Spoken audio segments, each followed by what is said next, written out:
Diyos, diba? Yo, sisisihin mo mga usero doon. Nasasabihin ko, hawak mo bang utak na mga yon? Ang sinasabi ko sa'yo, huwag kang masyadong mag-isip ng ganon. Ang dapat sisihin mga pulis doon. Kung dumating ng mapinis, di sana walang buhay na nawalis. Ang kawawa baby, kasi ang adik na tatay, ngayong umangawa ang nanay. Yung vendetta, handa na ba sila yung saluhin mo sa Pariente, kasama ang kurimaw. Sa panig na ito si Joey ang mangingibabaw. Sinisisi, ito ang mga usi. Sila ang dapat na patayin, patalunin doon sa bridge. Kaya eto na, ibibigay ko na ang mic sa kabila. Check it out, Joe. Check it out, Joe. Here we go. Here we go. Sige.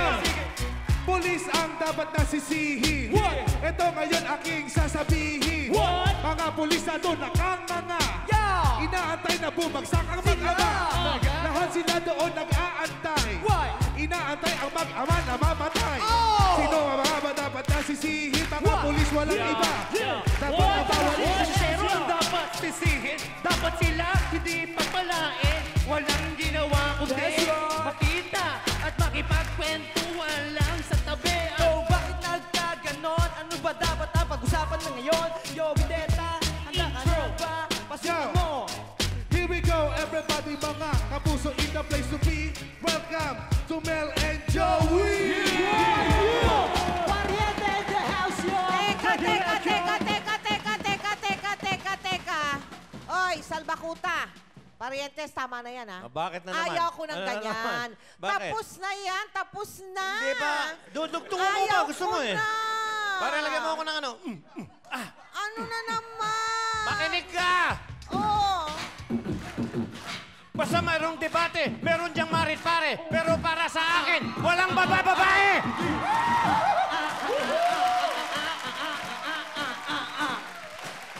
Basta debate, walang babae. Hindi, tapos na. Kailan ko ba nasabing babae? Sa akin, wala ding lalaki. Aba! Pero pa, teka muna. Alin yun? Tapos na yun eh. Wala Oo nga, tayong tapos na. mag-away. Inaano ko, yung... Tapos na yun. Pagdating sa debate, tama na. issues. Ayun. Batiin na tayo. Talaga, batiin na tayo. At magpapasalamat tayo. Sige. Dahil last week, talaga naman napakaganda ng pagtaguyod nila. Okay. Sa atin last week. Parang, Maraming salamat po sa inyo. Thank you very, very much. At gusto namin sabihin ni Mel sa inyo, maraming salamat at ginawa nyo kaming pinaka-paborito nyong show pag linggo. Talaga naman, ha? Siyempre, pasasaan ba kayo kung hindi dun sa datihan? Dun sa matagal na ninyong kasama pagdating ng linggo. Iba na siyempre, yung nagkakapalagayan ng loob dito Correct. sa Mel and Joey. Tsaka- di ba?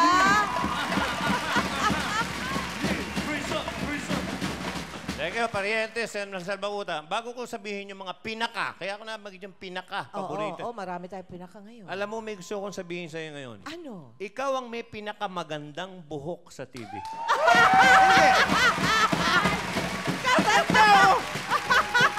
Ikaw talaga.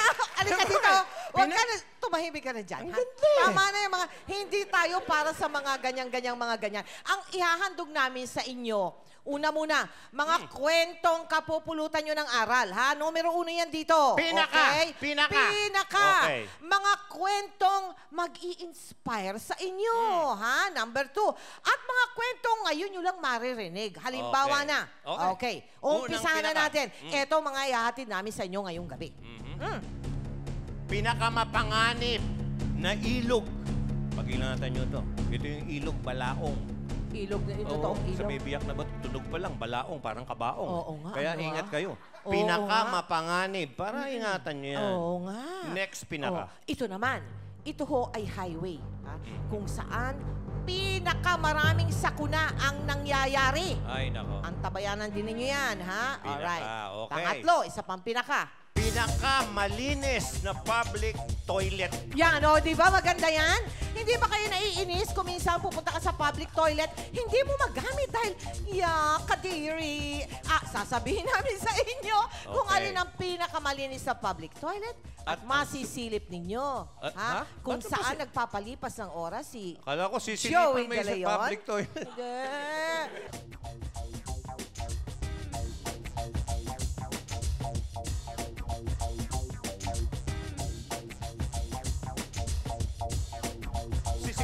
Sisilipin din natin yung toilet. Dumudulas na, nagkakamali. Pe. Tao lang, nagkakamali. Oo nga. Halika na. Halika na. Bakit pumili ka doon sa magandang bata niya? Magalit si Aileen yan, ha? Kaganyan. Parang, sige.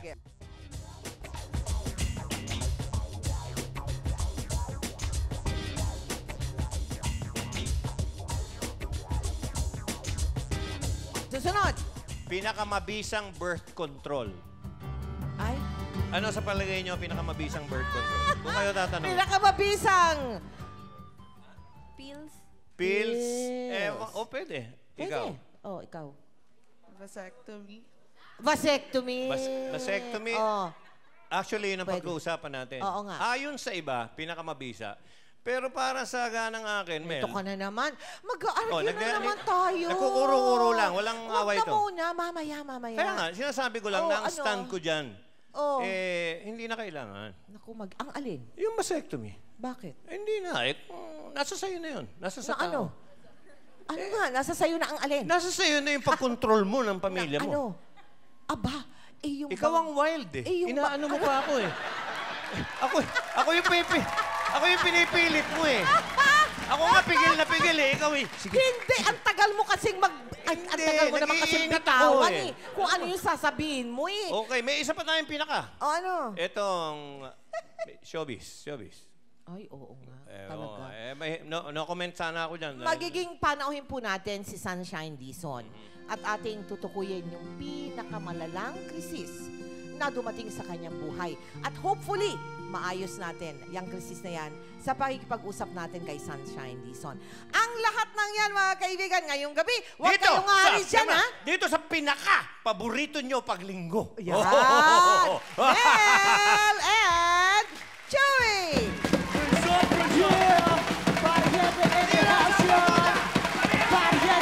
Here we go.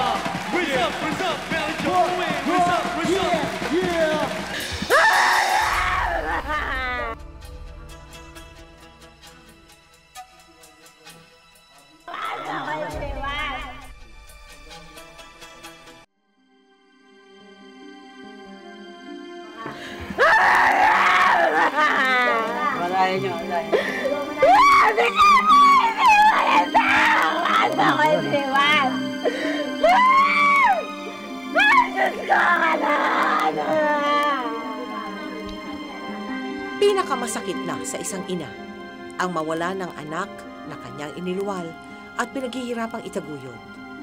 Ito ang hinagpis nila Lourdes, Excelia at Mary Grace. Mga inang ang mga anak ay nalunod kamakailan sa Balaong River na tinaguriang Killer River. Huwag yung isip na hindi ko siya mahal ko sila lahat. Yan naman sabi sa kanya. Sana maligaya siya sa pupuntahan niya ngayon. Hindi siya aral eh. Malakas ang expectation ko dyan ng taas kasi talagang napakasipag sa pag-aral. Pagka nakatapos ako, sabi niya, pagandahin ko yung bahay natin. Bibili ako ng bahay. Namuusap ko na siya, pumayag na siya. Binilang siya pa yung araw. Sabi niya, 10 araw ka mama, hanggang 2 ka rito. Linggo, 12 ng Setyembre. Bandang alas 5 ng hapon, nang mangyari ang kalunos-lunos na aksidente. 20 kabataan ang sabay-sabay na naligo sa Balaong River ng Biak na Bato National Park sa Barangay San Miguel, Bulacan. Subalit sa hindi inaasahang pangyayari, lumakas ang ulan at sa isang igla, tumaas ang tubig sa nasabing ilog.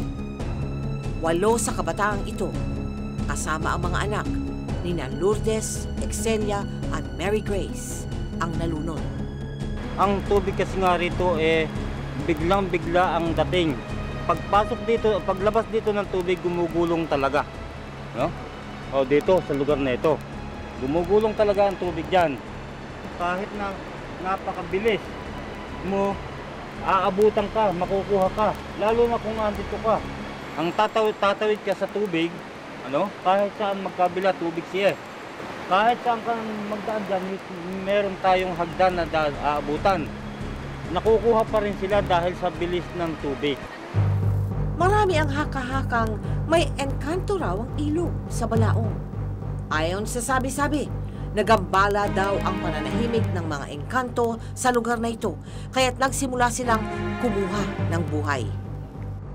Pagpasok ko pa lang ng Biak na Bato, resort na yon, parang kabado. Iba yung pakiramdam ko. Meron kasi naramdaman ko. Nung pabalik na ako ng cottage, hindi ko alam kung paano ibabalik. Parang nililigaw ako. Engkanto sa mga panahon na ito, yun ay babalitan lang sa mga istorya o kaya mga kwento ng mga matanda nung araw siguro. Pero sa pagtagal na aking pagtira dito, wala pa naman akong nakitang sign or medyo katuanan yung mga sinasabi nila. Subalit ayon naman sa mga taga roon. Hindi pa naman na ipapaliwanag ng siyensya kung talagang may ganyan eh. Sa akin po yung aktual na kalbo yung ating kabundukan, wala nang humaharang na punong kahoy, at pagka nagmamaram ka kasi, ay kung may katabing punong kahoy yun, di mamamatay na rin. At yun, yung biglang dating ng tubig, yun ang isang cause ng pagkamatay ng mga nauna pang namatay dito sa Biak na Bato River. Yun ang cause, yung pagdating ng malakas na daloy ng tubig dahil nga flash flood eh. Ay sila naman ay naming binigyan ng babala na sila ay paahon na. Actually, naiahon na namin sila. Kaya yung mga kasama nilang mga matatanda ay napagsabihan na rin namin. Engkanto man o tao, ang may kagagawan ng mga ganitong insidente, mapipigilan kung ang bawat isa ay marunong makinig, umintindi at rumispeto sa mga kinauukulan. Dahil kapakanan lamang ng kapwa nila ang kanilang pinahahalagahan. Malinaw, disgrasya. Ako, wala sa kanya engka-engkanto eh. Alam niyo, kung sino man ang dapat na authority pagdating sa lunod, ako ho yun. Dahil 3 beses akong nalunod. Noong 3 taong gulang ako sa Pasig, hindi naman sa pagyayabang, medyo ang bahay namin noon ay nakadikit sa Pasig, medyo mayaman ho kami noon. Ibig sabihin, may ilog, may Pasig pa nung araw. Pasig, nalunod ako doon. Nakita lang ang tsinelas ko ng yaya ko. Kita nyo, may yaya pa ako. Mayaman nga kami. Pelia ang pangalan, Pelia. Nakita yung tsinelas ko at sa takot sa tatay ko, talagang tumalon siya at nakuha ko sa ilalim na walang nang malay. So nabuhay yung Joey at pagdating ko ng 14, sa Pasang Cruz na ilog sa Bulacan, tumalon ako kasama yung kalaro kong si Junior at ang nakita na lang, ang paa kong gumaganon-ganon. Dahil puro burak pala yun. So, tapos, ang nakakahiya, nung pangatlong lunod ko, mga 2 years ago lang po, mga kaibigan, sa swimming pool pa. Kaya, hindi po totoo yung engkanto dahil iba-ibang lugar eh. Kung talagang aabutin ka ng disgrasya at kung talagang oras mo, talagang... Yung pangatlo naman ho, ang maganda nito, sinave ako ng mga Ito sa kabilang show to, sa Wow Mali. Winawaw mali ko yung isang bakla. Hinila kong ganun sa pool. Eh, hindi naman ako lumalangoy talaga. Nakapitan ako sa t-shirt ng bakla. Akong nahulog. Ako nalunod. Siya marunong lumangoy. Ako hindi. Kaya huwag kayong magbibiro sa kapwa nyo sa mga lunod-lunod. Kaya yung mga bata, yung sa may biyak na bato, talagang malalim po yan. Nakita ko na yan. Sa may, yung lugar na yan mismo, pag talagang nagpa-flash-flood yan, yung pabata, kita nyo. Kaya disgrasya lang po yan. Ibig sabihin, mag-ingat tayo. Eto ngayon ang matindi. Yung pag-uusapan ni Maring Mel, Mari na. Wow, friends kami ha. Okay ha. Mga kaibigan, yung ilog o dagat, pwede natin layuan yan tsaka yung swimming pool. Pero ang kalye, hindi pwede. Dahil dyan tayo dumadaan. Mas matindi ito. Killer Highway. Yan ang pag-uusapan natin. Pagbabalik ng napakagandang Mel at Joey. Oo, iba ako eh. Iba ako.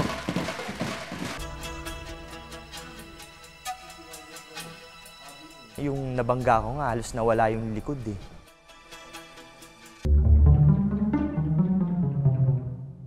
Ito ang litrato ng mga sasakyang nagkaroon ng matitinding disgrasya. Ito naman ang mga taong hindi na umabot pa sa ospital matapos mabundol sa kalsada. Lahat ng mga nakaranas ng mga sakunang nabanggit. Iisa ang lugar kung saan naganap ang mga nakakapangilabot na aksidente. Ang binabansagang ngayong Stairway to Heaven, ang kahabaan ng Commonwealth Avenue. It's the widest avenue in the whole country. Pagka maluwang ang karsada, mas mabilis ang takbo ng sakyan. So, mas malimit ang aksidente. Mula Enero hanggang Setyembre ngayong taon, nasa 3,388 na ang bilang ng mga aksidenteng naganap sa Commonwealth Avenue. 52 sa mga aksidente ay fatal o merong namatay sa naturang aksidente. Pagkagabi naman, sa umaga, yung mga aksidenteng gas lang. Kalimitan yun ang naiimbestigahan dito. Yun ang grabe ang tama. Most especially kung during payday. Mas marami ang bilang ng mga vehicle to pedestrian kumpara sa vehicle to vehicle accidents. Kalamitan itong nangyayari kapag malalim na ang gabi at wala nang gaanong sasakyan. Maraming nakatira dyan eh. Maraming informal settler dyan sa gilid dyan eh. Dito sa mga highways na binanggit natin iba, halos bakante ang lote, commercial establishment. So, alam masyado. Because of the informal settlers, ang daming tao dyan tumatawid. Kinumpleto po nila ang railings dito along Commonwealth. Ang naging problema po, ang mga tao, yung mga railings sinisira at ninanakaw. Ayan, wet market to, ma'am. Andito yung vendor. Sisirain, ma'am, nila to. Itong railing, sisirain, pupunta dun.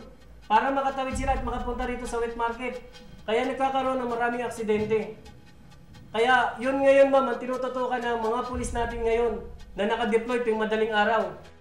Ilan sa mga celebrities na naaksidente sa Commonwealth Avenue ay sina Miriam Kiambao, Dino Guevara, Hilda Coronel at Leandro Muñoz. Noong nakaraang taon, isa si Rodel Velayo sa naging biktima at himalang nakaligtas mula sa Killer Avenue. Tapos yung shooting namin, 4 a.m. in the morning. Then pauwi na ako sa taas ng Tandang Sora flyover. Parang napapikit lang pagdilat ng mata ko.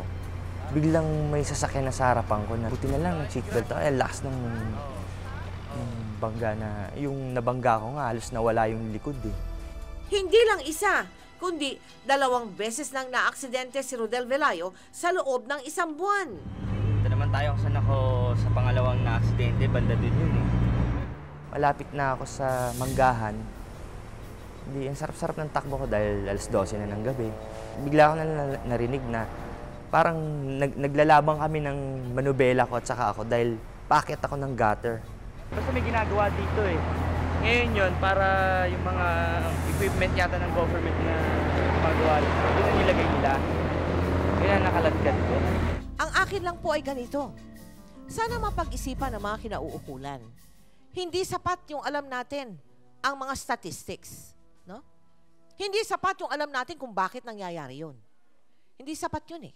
Kaya nga tayo tinawag na autoridad. Sapagkat ibinigay sa inyo ang kapangyarihan at responsibilidad para magtatag ng mga pamamaraan para yung statistikang yan na nabanggit, kung hindi man tuluyan na mawala na, mabawasan man lamang. Yan po ang sa akin. Ngayon, sapagkat wala pang ang ganyan ng mga pamamaraan na naibibigay sa atin, tayo na publiko na gumagamit ng Commonwealth Avenue, kaingat po tayo. Sapagkat ang tawag dyan ay stairway to heaven. Ano ibig sabihin yan? Delikado. Pag natigok ka, pag mulat mo, nasa langit ka na. Kaya pakaingat po kayo mga kaibigan, dyan sa Commonwealth Avenue. Samantala, magandang talakayan ang susunod. Pag-usapan nga natin yung tungkol sa mga public toilets. Karamihan marumi, no ha? Nakatuklas kami. Napakalinis! Huwag kayong aalis dyan. Magpapatuloy ang Mel and Joey. Meron tong music and at the same time, may mga plants din siya. Air condition din siya.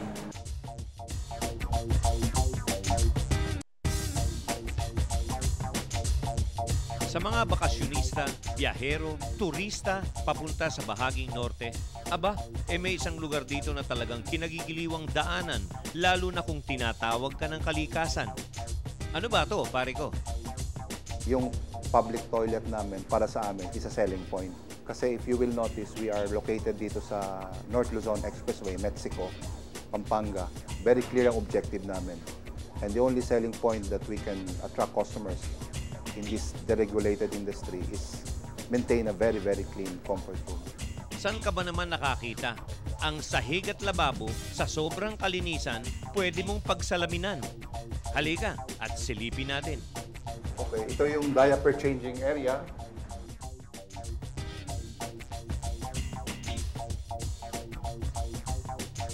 Ito yung aming ladies room. So, makikita mo siya na meron tong music and at the same time, may mga plants din siya. Air condition din siya. Tapos ito free. Okay, ito yung comfort room checklist. Kung magkakaroon ng cross-mark yan, ibig sabihin hindi niya na-meet yung standard. Ito yung men's CR. So halos parang duplicate din siya nung lady CR. Cubicles, yung cubicle. So makikita nyo yung ating mga urinals, meron silang automatic flush. At dahil sila ang isa sa may pinakamalinis na public toilet dito sa Pinas, the Troy Award was given to us last December 2003. Troy is the Toilet Recognition Award of the Year of the Department of Tourism. Because of the size situation, what we wanted to do was to make sure that our people had extra precaution on the restrooms. The Department of Tourism wants to position the Philippines as having one of the most advanced sanitation cultures in Asia. That is why we launched the Toilet Recognition of the Year Awards in 2003.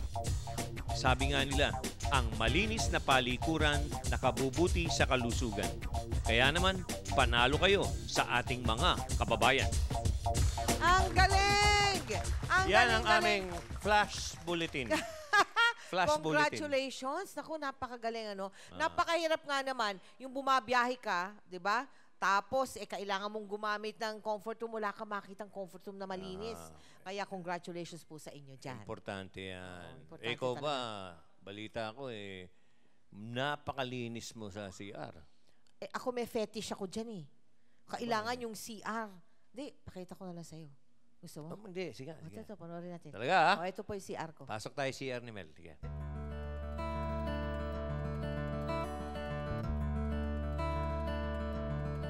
Ito ang aking comfort room. Numero 1 sa akin, ang kalinisan sa comfort room. Para sa akin, yung bahay kahit na ganong kaliit, kahit ganong kasimple. Pag pinuntahan ko yung comfort room at nakita kong malinis na malinis, napakagandang impresyon ang naiiwan sa akin ng mga taong nakatira doon. Makikita nyo dito, may mga may mga angels ako. Una muna kasi karamihan sa mga angels na yan, mga regalo sa akin. Ng mga kaibigan, may regalo yung anak ko. Hindi ba kapag ka pumapasok ka sa banyo, napakasarap ng mga ginagawa mo sa loob ng banyo. Di ba napakasarap maligo? Kapag ka maayos ang iyong mga pangangailangan ng katawan. Itong mga tuwalya nito, regalo ng kapatid ko ito sa akin. Marami din sa mga kandila ko, regalo din sa akin. So, nilagay ko lang sila lahat dyan. Itong table na to, gawa ito ng papa ko. Gawa ito ng father ko. No? Kasi my father was a furniture maker. So, yan ang aking banyo. Maliit, simple lang, pero ito ay isang kwarto kung saan talagang panatag na panatag ang kalooban ko. At ito ay isang kwarto talaga nagbibigay sa akin ng napakalaking kaginhawahan at kasiyahan. Yan! Di ba? Hindi ka naiilang, pag naliligo ka, may mga anghel na nakatingin sa'yo. Nasa langit ka nga nasa langit. Yun ang mga kausap mo, mga anghel. Di ba? Pag yan, merong nakiliti ka bigla. may pakpak na naman ng gano'n sa'yo. Teka muna. Yung iyon naman, tignan ko. Nakita mo yung akin. Patingin naman yung CR mo. Sige na, Pakitaan na. Nang CR? Oo nga, CR. Sige. Sige. Okay. CR. Teka. Teka muna. Bago tayo pumasok dito gusto ko lang ipagyabang sa inyo. Ako lang siguro ako lang may pinto na may painting. Pinto yan. Ito papunta sa kabila. Ako lang may pinto na may painting ang Kyoko. 1986. Oil on wood. Done. Blue. Wala naman. Pag naging malinis yan, yun na yun. Okay. Saka. Hoy. Wag yan. Wag mong pakialaman yan. Teka. Talagang bathroom na tayo. Sabi niya, CR. Tunay na bathrobe. Yan ang bathrobe talaga. Talagang bathrobe. Bathroom Ito talaga. Ikaw, wag na. Wala, ito. Bathroom. Ayan. Ito, shower. Ano mga. Ayan, ito. May lumang aircon dito. Yun ang Halika, dito na tayo. Ayan, may radyo.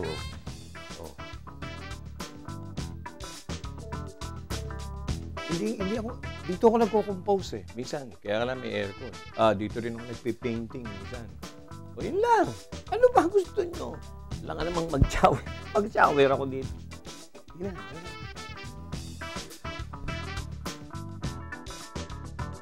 Itong paborito nyong celebrities. Yan. Yan ang silipan natin. Silipin natin. Silipin na. Silipin natin.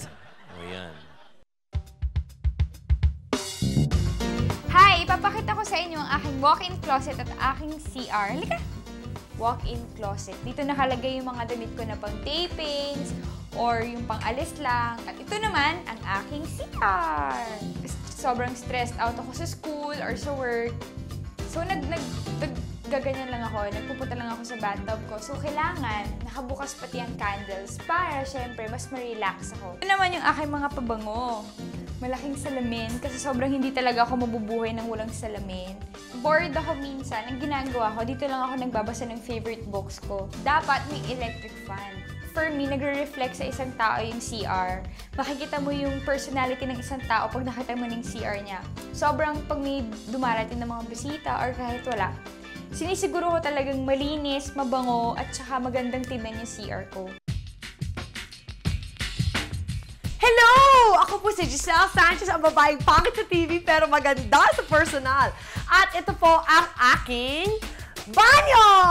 Dito kami naliligo, mag-asawa, at dahil mag-asawa kami, para hindi kami nag-uunahan sa lababo, dalawa ang lababo namin. Dalawa rin ang liguan namin. Isa dito sa jacuzzi kung gusto namin medyo relax, at isa dito sa banyo namin. Ayan ang banyo namin. Itong glass para hindi magtalsik-talsik dahil ayaw ng asawa ko ang basang banyo. Eh, pag basa yung banyo mo, dun pala nag-breed ang mga bacteria. Ngayon na nakapag-asawa ko ng mayaman, alam ko na ang diferensya ng basang banyo sa malinis na banyo. Pag basang banyo, mahirap ka. Pag dry na banyo, mayaman ka. Kaya kung gusto niyo maging mayaman, kailangan tuyo na palagi ang mga banyo ninyo. Oh! Sana po mga kaibigan, itong bahaging ito, no? Sana magsilbi din namang, ano nga ba yan? Inspirasyon sa inyong lahat, no? Ang toilet, it doesn't matter kung ang toilet mo, isang inodoro lang at isang maliit na lababo. Kahit yero pa yan. Oo. Ang importante dyan, kinakailangan malinis ang toilet. Ha? Dapat yan ang pinakamalinis na kwarto sa loob ng bahay. We have to take the effort, no? Na talagang ang mga kasilyas malinis. Correct. Tapos na yun, wala na yung mga toilet nung unang panahon nung naabutan ko yun, ha? Yung sa probinsya, sa lola ko. Ay, gano'n naman talaga. Yung nagbubungka lang sa lupa. Tapos talaga ng dalawang, di nga, dalawang apakan lang gano'n. Ang lola mo pala, pusa. Ang lola. Ganyan. Naku. Huwag mo kayong aalis dyan, ha? Magbabalik po ang Mel and Joey. Naku, marami pa kami inihanda para sa inyo. Bibigyan kitang brown na aso. Ang kinikilala kong magulang ay yung kinalakhang kong magulang at hindi ko po ipagpapalit yon kahit na anong mangyari.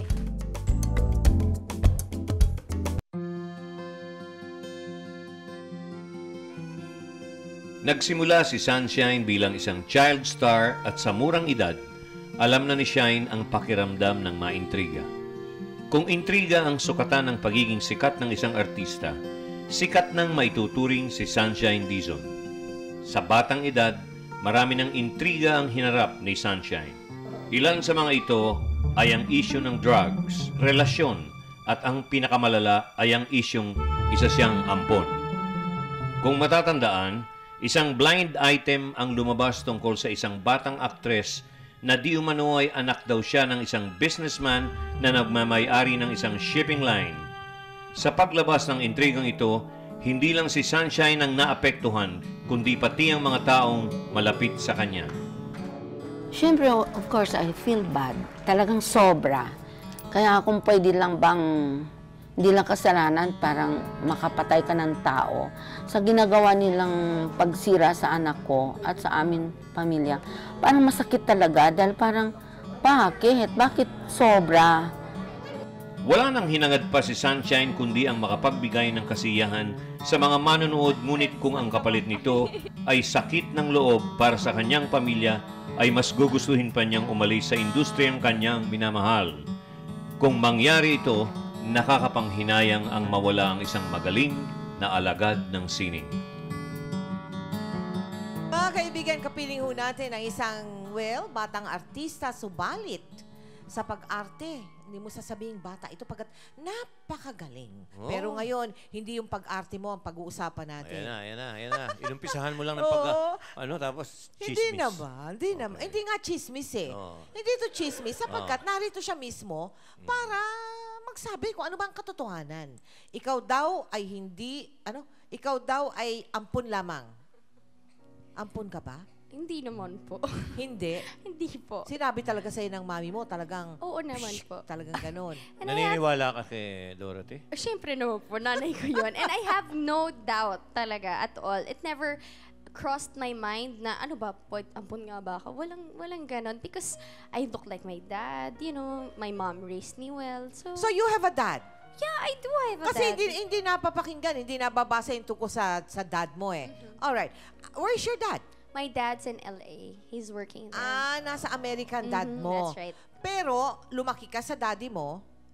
Ibig sabihin, alam mo na daddy mo siya. Oo naman po. Kinagisnan mo siya yung daddy mo. Opo. Ang apelido niya, apelido mo. Opo. Ever since. Yeah, that's right. Alright. Hanggang ngayon, nakikita mo pa rin ang daddy mo?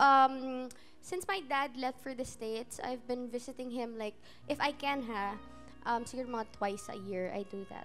Twice a year, nandun ka sa daddy mo. And your mom states categorically that is your dad. Of course. Walang doubt. Pinakamaganda raw pruweba dyan, pictures. Oo. May pictures ka ba nung bininyagang ka, karga ka ng daddy mo? Oo naman po. Meron po. Ayan, ipapakita natin lang. Walang yan. nakalagay dito sa label sa dibdib mo, ampon. Walang Bakit Hindi, para malinaw. Meron pang ganun?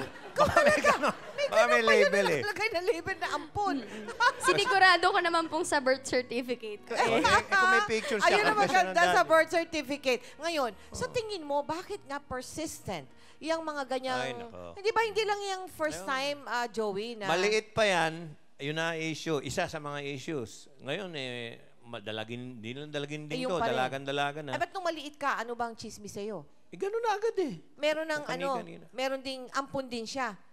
Oo. Yun din ang Isa sa mga issues. Ganun ba? May mga drugs, di ba? Napakarami po. Napakarami. You know, it's really hard. Sabi nga nila pag umaakyat ka daw, normal yun na binabato ka. Minsan nga lang pag binabato nila ako, over the belt na. Sobra na bato Sobra sa'yo, po. ah. Sobra na Oo. po. Pero I'm just so blessed that I have my mom, my dad, my family who's been supporting me all the way. And every time I fall down and I say I don't want it anymore, sila yung nagpo-push sa akin na, anak, kaya mo pa yan. Like, recently lang, I left for the States. I was with my dad and my mom. I was granted for 6 months. Eh, di ba, usually naman 3 months lang. I was asking my dad na, sabi ko, Papa, can I just stay here? I just want to study here. I don't want show business anymore. Ayaw ka nang bumalik dito? Yeah, honestly, that's the truth. Because, alam mo yun, parang sometimes it's so ungrateful. You do your best, you give your everything, and alam mo yun, your small things na mali mo, nakatatak parate, Oo, diba? tsaka minamagnify, no? Yeah, that's right. Oo. So, minsan, it's so ungrateful. So, but my dad told me that you are so lucky that there's so many people na gustong marating yung narating mo at an early age. Yes. So, why give up now? Sabi niya, go back there and prove them wrong. That's what my dad said. So, yun. So, tinatamaan ka pala, no, ha? Oo Sunshine? naman po. Talagang dinidibdib mo rin kung minsan. Masakit kung sa masakit, pero kailangan mong matutong magdala. Because yun ang purpose nila eh. Gusto nilang makitang bumagsak ka at lumuha ka at gumapang ka. I won't allow that. I won't allow that. Because my mom and my dad raised me to be a strong person. So I won't allow that. Si Sunshine, anak to talaga niyan. Hindi, nung tatay niya. Nung tatay niya talaga. Kayo naman gumano na. Oo nga naman. Mamaya. Alam mo, pareho, ang stand ko rito pareho nung kay Rostum. Hanggat hindi natin nakikita na nightgown, huwag nating anuhin. Parang ganun din to eh. Pag sinabi ng nanay niya na hindi ka ampon, paniwalaan mo yung nanay Of course. Ganun Alam mo, walang makapagsasabi niya talaga ng tuwir ako hindi ang nanay Tayo mo. ba nakakasiguro? Hindi rin eh. Oo nga, talaga. Ang nanay talaga ang nakapagsasabi.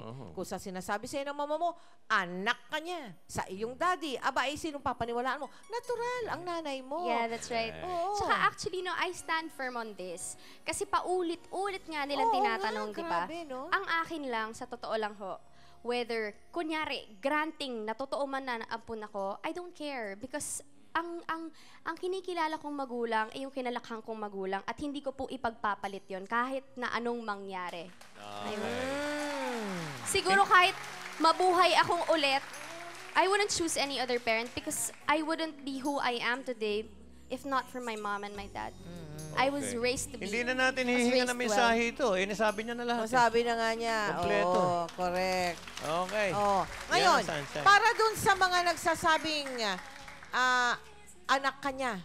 Oo nga. Yung mga nagkiklaim. Yung mga nagkiklaim. Yung gusto siyang maging yan. anak. Yun naman ang kausapin mo. Gusto ko lang po sanang sabihin na kung talagang nagkiklaim kayo, bakit hindi po kayo lumalabas on TV and really say it? You know, these are all talks. Sinusulat, naririnig, sinasabi ng kung sino-sino. Ngayon, kung talaga naman pong hindi ito totoo at ginagawan lang po natin ng istorya, nakikiusap po ako na sana itigilan na ho natin because, you know, personally, we're scared. You know, this is with regards to our safety. Kasi, baka naman po mag-assume yung mga hindi masyadong mababait na tao at isipin nilang anak talaga ako ng isang multi-millionaire na may-ari daw ng shipping lines. At nakakahiya rin naman po dun sa mismong pamilya naman nung kunyaring Kung sinasabi sino man na lang, yun, oo. oo, na baka naman, hindi naman talaga sila nagki-claim at imbento lang lahat to. So, Yun. di ba, maraming naapektuhan na relationships, maraming tanong na lumalabas na hindi naman dapat lumabas, di ba? So, you know, please, let's just stop. Basta stop it. ikaw, you're deep in your career now and you're hoping to get the Darna role. Not really, not really. Good luck to you. All Thank right, you very yan po panawagan sa inyo ni Sunshine. Kung daw kayo, nagsasabing ikaw ang ama niya, lumabas ka daw. Huwag yung kung kani-kanino mo sinasabi. Magpapatuloy po ang Mel and Joey pagkatapos naman na ilang paalala.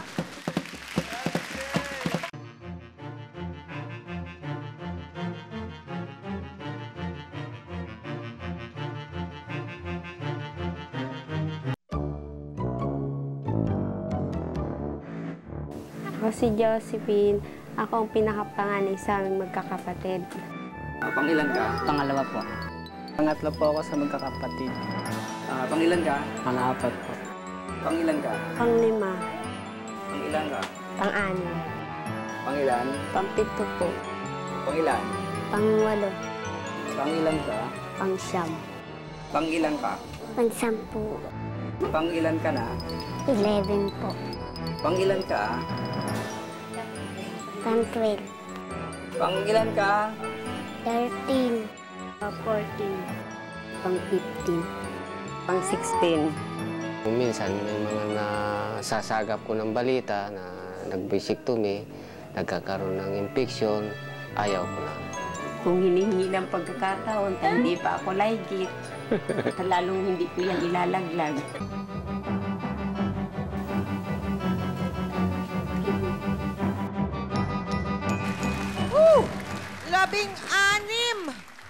Labing-anim na anak. Sweet kaya yung 16 na children?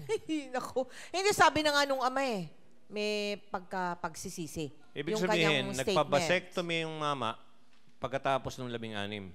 Hindi naman. Ganun ba? Hindi pa. Kailangan Hindi niya... pa napapabasectomy nga yung 16. Ayaw pa niya. Gusto pa magpatuloy. Ngayon. So, vasectomy pa siya? Oo. Hindi. Hindi nagpa-vasectomy, so vasectomy. Correct. Tuloy Ngayon, pa. ganito yan Joey, no? Ang isa daw sa mga primary reasons kung bakit mahina ang vasectomy dito sa ating bansa ay sapagkat ang akala ng mga lalaki, pag nagpa-vasectomy sila, mababawasan ang kanilang pagiging macho. Yan ngayon ang pag-uusapan namin. Okay. Natin pala, hindi namin natin. Parang gusto mo suluhin to Hindi. Ikaw naman, napaka-sensitive mo. Grabe naman, napaka-sensitive mo. Mula nung nangyari nung last week, ikaw naman, hindi naman. Pero mamaya, mas maganda yung aming talakayan ni Joey. Huwag kayong aalis dyan dahil sasagutin namin. Huwag kayong aalis dahil hindi naman ako aalis Promise? Hindi. Promise? Ito haharapin na kita talaga. Tatalakayin namin. Maghaharapan na Talaga bang nakakabawas ng pagkamacho yung nagpapabasectomy? Okay? Panoorin po natin si Dr. Flavier. Yung misis ko, delikado. Inooperahan siya ting nanganganak. Pangalawa, medyo delikado yung 2 beses na panganganak niya. Gusto ko na maprotektahan yung kalusugan ng misis ko. Nagdesisyon ako na magpa-vasectomy na lang. Mas gumanda ang pagsasama namin. Pangit kung ako nagsasabi kasi parang yabang Mas nasisiyahan yung misis ko ngayon kaysa dati. 8 taon kami kasing nag-natural family planning. Ngayon, bukod sa masanda yung katawan niya, pangalawa, wala kaming inaalala na baka mabuntis o hindi. Mas nagiging masaya yung pagtatalik. Kaya dun sa tanong na yung pagkalalaki ba nawawala, hindi totoo yun. So, siguro panahon naman na kami naman mga lalaki ang magsakripisyo ng konti. Okay. Galing ni Dr. Flavier. Well, panahon na para lalaki naman daw ang magsakripisyo, Joey. Lagi naman Pagbabalik ko namin, wala ko ibig sabihin. Palabang ka. Huwag mo kong... Pagbabalik natin. Mamaya pag tayo nagtalakayan, kumanda ka. Pagbabalik natin, gawin natin yan. Kasali kayo lahat. Kasali kayo. Pati Hindi ako umuurong sa talakayan. Oo, pati itong 5 manok sa likod natin, isali natin. Pag-uusapan namin. Vasectomy, pagbabalik ng Mel and Joey. Alis dyan. Iniiba mong topic. Hindi maganda yung ganyang mga rules and regulations. O, babalik sa ako. pagdedebate.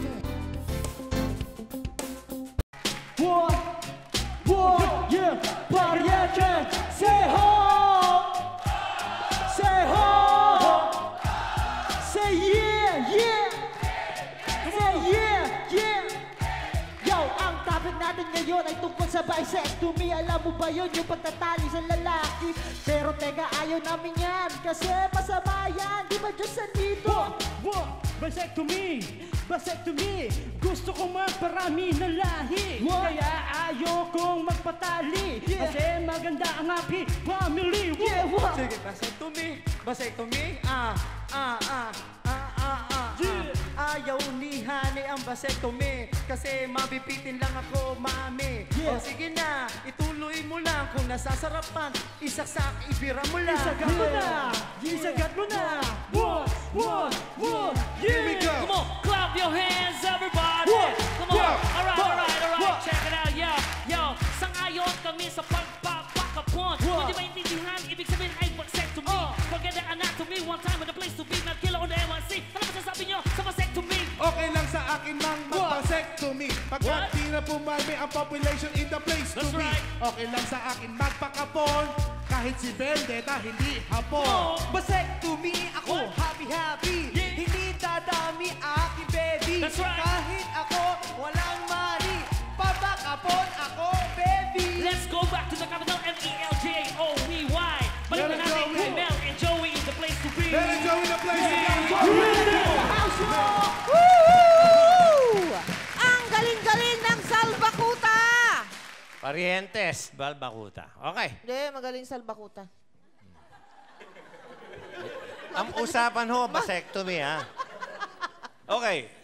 Sino mauna? Ang tanong ganito, yung bang vasectomy, ito ba'y nakakabawa sa pagkalalaki? Yan ang tanong. Okay. Ano sa tingin mo? Ikaw ba naniniwala? Kasi ikaw yung lalaki. Okay. Ikaw ba, Mel, naniniwala? Ito, matatalo si Marit pare sa atin.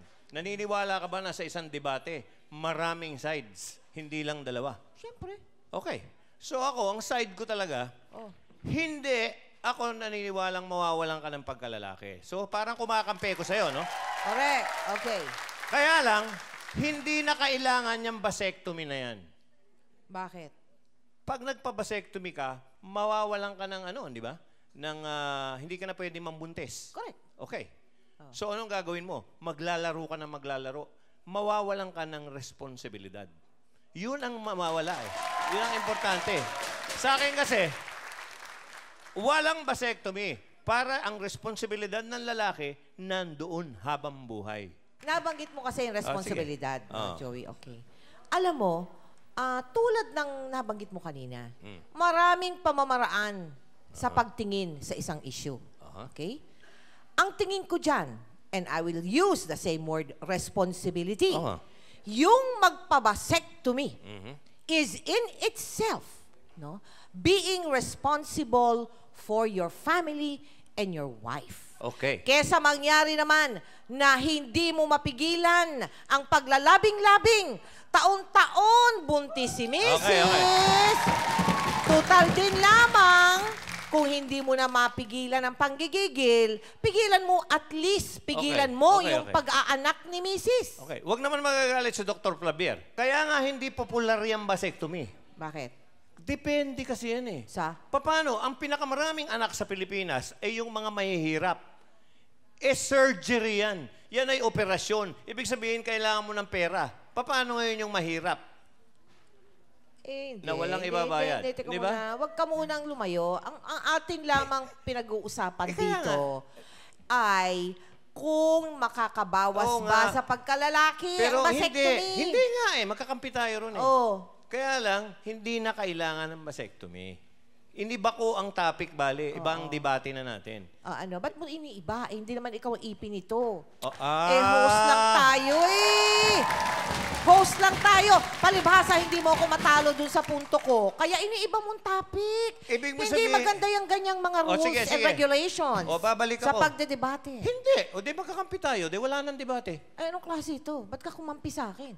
Hindi nga eh. Masaya nga Wala tinanong ka kita na bang kanina stand? Sabi ko sa simula, naniniwala ka ba na sa isang debate, marami talagang sides. Natural. Hindi lang dalawa. Oo, natural. So, iba pa yung side kong yun. Hindi ako nakikialam sa ano nyo. Na, okay, hindi mababawasan ang pagkalalaki mo. Kaya lang, mawawala So, naniniwala ka na hindi mababawasan ng pagkalalaki? O paliwanag mo, Paraan yun bakit? Bakit ka? Bakit ka naniniwala? Kasi, ayon sa research, sa mga pananaliksik, pag inoperahan naman kayo sa vasectomy, nandun pa rin yung gana nyo. Nandun pa rin yung mga normal na galaw ng katawan nyo at reaksyon. Walang nababawas, kundi yung semilya nyo, hindi nasasama dun sa fluid na lumalabas sa lalaki para pumasok sa babae at makipag-mate. Wow! Ang galing-galing mo! Sino ba nagsabing bastos ka? Napakagaling mo magpaliwanag! Totoo ang ganda naman ng paliwanag mo. Ganon talagang disenteng-disente. O, di ngayon, ikaw naman ang kumakampi sa akin. Anong parang? Parang disenteng-disente ang dating mo doon. Walang kabastusan, walang mali siya. Totoo po yan. Okay naman ang vasectomy dahil hindi naman mawawala talaga yung lahat ng normal na gusto nyo. Kaya lang, yun ang responsibilidad sa akin. Pabayaan mo sa lalaki yun. Kasi namamroblema sila dahil, hindi ba yung withdrawal? Alam niyo ho yung withdrawal? Yung ibang mga pamamaraan ng pag family planning. Yung hinuhugot. Okay. Hindi, totoo yan eh. Nakakahirap daw sa babae. Daw. Sa akin, hindi. Alin? Sa akin, okay lang. Dahil may responsibilidad ako. Yun ang sinasabi ko. Hindi nakakasakit yun. Sabi, magkakasakit ka pag ginagawa mo madalas. Tinanong ko rin kay Dr. Clavier yan eh. Yung tatay mismo. Ano sabi niya? Walang koneksyon. Walang koneksyon. So, mas gusto mo yun? Hindi. Yung responsibilidad maiwan, bahala ka. Ngayon, maraming paraan. Yung pills, may mga epekto raw, may init ang ulo nyo. Nasa sa inyo yun. Nasa sa inyo yung But so far, paraan. alam mo, so far nga, yun lang vasectomy kasi, ang on the side of the man. Okay. Di ba? Sige. Kaya ang sinasabi ni Dr. Flavier kanina, dapat, pagtatali po ito. Kayo naman, ang lalaki naman din, kinakailangan, mag-participate din. Ano yung sa babaeng katapat niyan? Ligation. Ligation. Tali rin yan. Tali naman din yun. Inaalis lang po rito K para hindi maging talik. Tali lang, no? Nililinaw lang namin. Tama, walang K yun. Walang K. Ngayon, pag sa tingin mo, ayos na yung iyong pamilya. Tama ka na sa 3 anak, 2 anak, 4 na anak. Obra na, pwede na, magpa-vasectomy ka na. Di ba? Ngayon, yung sinasabi mong responsibilidad, baka ikamo na yung lalaki na naka-vasectomy na, wala nang isiping responsibility and sow his wild oats around sa Ingles. Yun ang sinasabi ko. Hindi lang responsibilidad sa pamilya, pati yung outside. Yan. Baka mag-party ng mag-party yan. Yan. Yan ang delikado eh. Ngayon, nandiyan mo makikita ang karakter ng lalaki na kahit na siya ay naka-vasectomy at hindi na uubrang magbuntis, kung ang kaisipan niya at ang puso niya at ang commitment niya ay nasa pamilya niya, ano bang maghubad-hubad pa, magtuwad-tuwad pa yung babae dyan? Di ba? Ngayon, sana po mga kaibigan, natuto kayo dito sa talakayang ito, na talagang kinakailangan pag-isipan ang pamilya, ang pagpaplano ng pamilya. Kailangan sa atin talaga batas China. Hindi. Hindi. Ang batas sa China, ngayon, 1 anak lang pwede. Kailangan sumunod ka. Pero hindi naman ganun. Radical naman yun masyado. Kasi doon, pinapatay na nila eh. Merong ganun eh. Kailangan sa atin ganun. Kundi, kita mo na kayo 16. Ayoko naman ng ganun. Ilan ba anak mo? Ako 5. 5? Si Ruby Rodriguez. Pangalawa pa lang. 16, 1 anakan. Wag na! Wag kayong alis dyan, mga kaibigan, ha? Magpapatuloy ang Mel and Joey. Hindi nag-walk out, ha? Hindi nag-walk out kayo.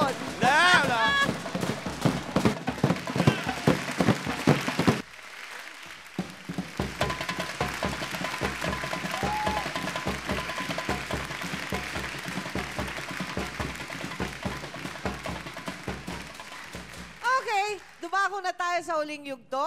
Oras na para kayo pasalamatan namin. At kami po ay umaasa na ang aming talakayan ngayong gabi nakapagbigay sa inyo hindi lamang ng kaligayahan, kundi ng mahalagang impormasyon. Tulad halimbawa nung yung kinuwento mong ilog. Oo. Delikado pala yun. Ingat kayo. Mag-ingat kayo sa paliligo. Oo. At baka may naninilip. Hindi.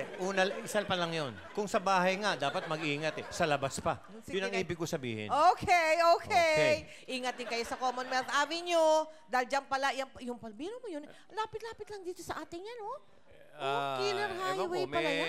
May sinisisi sila dyan Grabe. Ingat din kayo dyan. Okay? At sa susunod na linggo, sana makapiling namin kayo muli. In the meantime, magpapasalamat po kami sa aming mga panauhin. Sunshine Dizon, thank you very much. Thank you. Sal Bakuta, thank you. Pariente, salamat din sa inyo. Dr. Flavier, thank you very much. And Mr. and Mrs. Joseph and Maria Cabalbag. Yan. At nais namin pasalamatan yung audience natin, yung mga taga San Bernardo Street, Tandang Sora. Whoa. St. Therese of the Child Jesus Institute of Arts and Sciences. Yan. Thank you. Thank you. Tribo Bangkusay. Kurimao Boy. Okay, thank you. Okay, syempre, barangay. Mel and Joey. Nandiyan din. At higit sa lahat sa inyo, maraming salamat po hanggang sa susunod na linggo. Thank you very much, Joey. At siyempre pa, dito pa rin sa pinaka-paborito niyong show pag linggo, ang Mel and Joey.